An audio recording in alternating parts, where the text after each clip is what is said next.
KPK pada Sabtu dini hari, Gubernur Sulawesi Selatan Nurdin Abdullah bersama pejabat Dinas PU Sulsel dan kontraktor tiba di Terminal 3 kedatangan Bandara Internasional Soekarno-Hatta, Tangerang, Banten pada Sabtu pagi.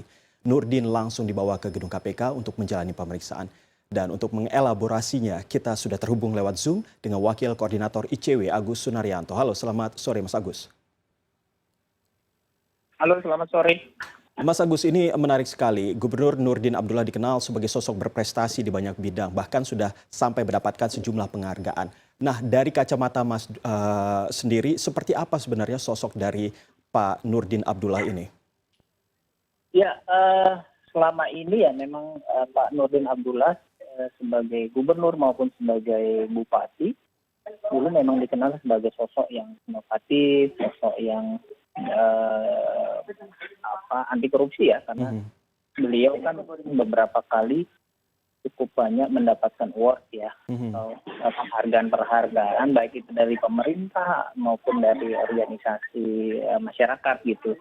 Jadi kami melihat memang seharusnya ya berharap juga beliau bisa menjadi role model bagi kepala daerah lain yang punya komitmen terhadap pemberantasan korupsi maupun komitmen terhadap perubahan dan mendorong tata kelola pemerintahan daerah yang lebih baik, yang sejauh ini kan kalau kita mau objektif berdasarkan catatan Kementerian Dalam Negeri itu sudah banyak kepala daerah yang terjerat kasus korupsi, kurang lebih sekitar 300.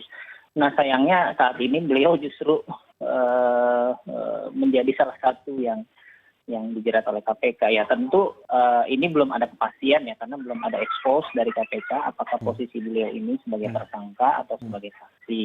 Okay.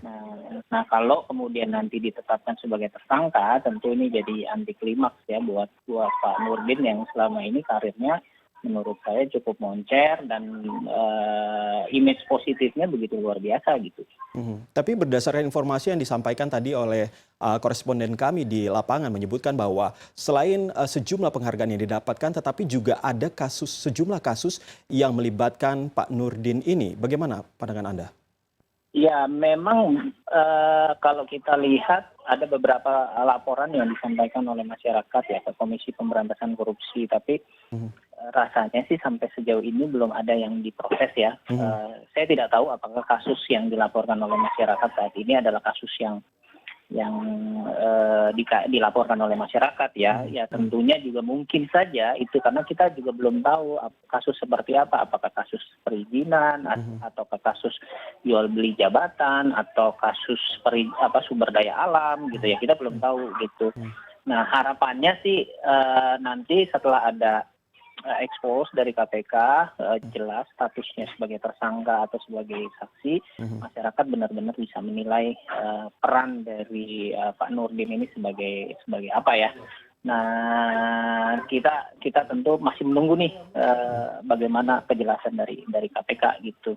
Ya memang kemarin hari ini ya sudah mulai ada klarifikasi dari juru bicaranya Pak Nurdin bahwa Pak Nurdin semalam tidak di OTT tapi dijemput oleh penyidik KPK karena ya Pak Nurdin sedang sedang beristirahat ya. Tapi lagi-lagi saya harus jelaskan kalaupun tidak dilakukan OTT atau cuma dijemput gitu ya, perspektifnya harus dilihat bahwa OTT itu kan hanya sebagian dari proses ya. Tapi tahapan-tahapan sebelumnya biasanya OTT itu sudah dilakukan, entah itu melakukan penyadapan atau upaya spionase yang dilakukan oleh penyidik-penyidik KPK, mungkin juga dari dokumen-dokumen yang ada, barulah kemudian dicari waktu yang tepat untuk melakukan OTT. Nah, yang tertangkap tangan kan memang aparatur birokrasinya ya. Saya juga belum tahu siapa saja yang ditetapkan, yang tertangkap tangan. Nah mungkin saja dari keterangan dari yang tertangkap itu mungkin ada yang menyatakan bahwa Pak Nurdin tahu sesuatu. Nah tahunya ini saya juga belum jelas apakah tahunya. Yang jelas kan pimpinan KPK kemudian menjemput, kemudian dibawa ke KPK. Nah, nanti sejauh mana keterangannya kita lihat saja nanti, semoga sore ini atau malam nanti sudah ada keterangan dari KPK.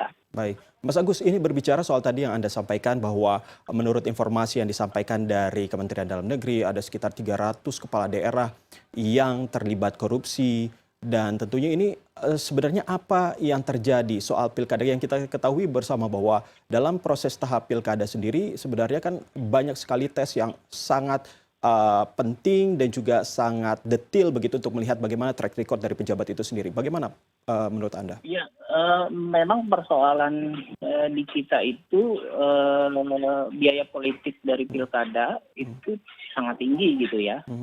Kemarin di tahun 2020 kami melakukan pemantauan.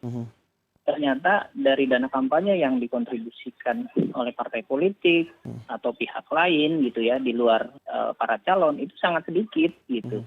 Yang banyak justru dari para calon sendiri ya, calon kepala daerahnya gitu, baik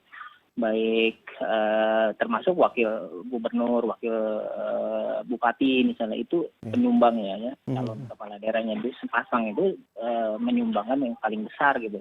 Ini kan menunjukkan bahwa para calon kalau mau menjadi atau berkontestasi ya memang harus mengeluarkan biaya sendiri gitu. Nah, tentu kalau incumbent biasanya akan mendapatkan keuntungan ya, karena kan dia punya akses ke APBD gitu. Nah, kalau yang tidak kan biasanya juga ngambilnya dari para penyumbang, entah itu dari pengusaha dan lain-lain. Nah, rekodnya kan nanti kalau sudah terpilih itu pasti ya tidak ada makan siang yang gratis, pasti nanti akan meminta sesuatu, dan paling banyak memang itu karena biaya politiknya tinggi, entah itu biaya kampanye, biaya untuk membayar saksi, logistik kampanye dan lain-lain itu cukup banyak. Makanya kita sering mendengar untuk jadi gubernur bisa sampai 50 miliar ya, kemudian bupati mungkin bisa 20 atau 30 miliar dan mungkin sekarang bisa lebih ya.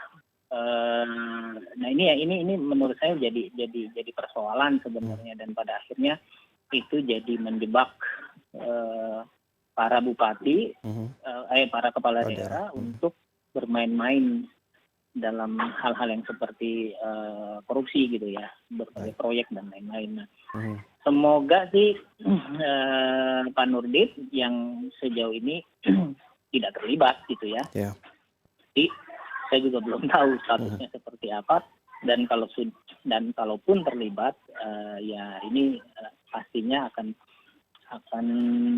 lagi-lagi menjadi anti klimaks buat Pak Nurdinnya dan buat banyak orang yang berharap sebenarnya dia menjadi salah satu orang yang membawa perubahan dalam dinamika tata kelola pemerintahan daerah gitu. Baik. Karena inovasi-inovasinya.